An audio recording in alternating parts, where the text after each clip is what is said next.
Washington, Nov 21st, Reuters. The United States imposed new sanctions on Russia's Gazprombank on Thursday. The Treasury Department said, as President Joe Biden steps up actions to punish Moscow for its invasion of Ukraine before he leaves office in January. The move, which wields the department's most powerful sanctions tool, means Gazprombank cannot handle any new energy-related transactions that touch the US financial system, bans its trade with Americans, and freezes its US assets. Gazprombank is one of Russia's largest banks and is partially owned by Kremlin-owned gas company Gazprom. Gazprom.mm opens new tab. Ukraine has been urging the US since the February 2022 invasion to impose more sanctions on the bank, which receives payments for natural gas from Gazprom's customers in Europe.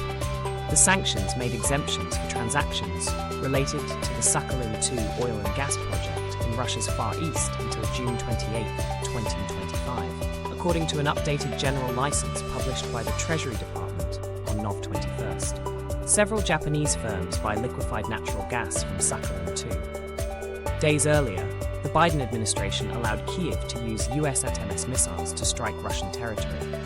Ukraine fired the weapons, the longest-range missiles Washington has supplied for such attacks on Russia on Tuesday, the war's 1,000th day. The Treasury also imposed sanctions on 50 small to medium Russian banks to curtail the country's connections to the international financial system and prevent it from abusing it to pay for technology and equipment needed for the war. It warned that foreign financial institutions that maintain correspondent relationships with the targeted banks entails significant sanctions risk.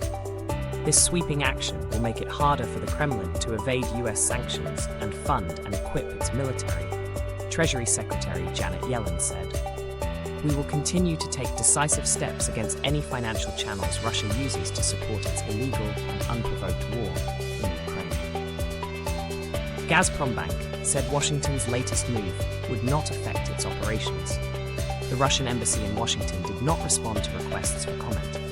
Treasury also issued 2 new general licenses authorizing US entities to wind down transactions involving Gazprombank, among other financial institutions, and to take steps to divest from debt or equity issued by Gazprombank. Gazprombank is a conduit for Russia to purchase military material in its war against Ukraine, the Treasury said.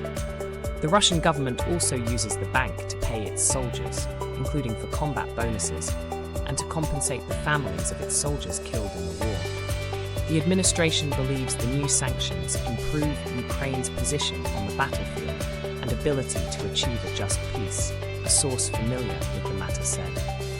While Gazprombank has been on the administration's radar for years, it has been seen as a last resort because of its focus on energy and the desire to avoid collateral impact on Europe, a Washington-based trade lawyer said. Douglas Jacobson, the lawyer, said other banks outside the US financial system will be more hesitant to deal with Gazprombank.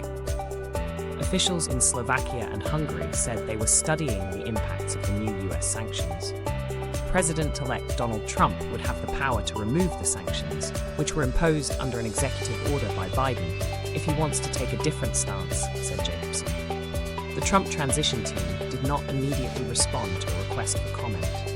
Edward Fishman, a former US official, now a research scholar at Columbia University, said Thursday's action was an important step taking aim at Russia's energy revenues. This signals that the Biden administration is actually serious about cutting off flows of funds to Russia for energy during the lame duck period, which is a significant development, Fishman said. The Biden administration may take further actions before leaving office to toughen up the energy sanctions, Fishman said. It's a very big step, but I don't think that it's the last we'll hear from the Biden administration on energy sanctions.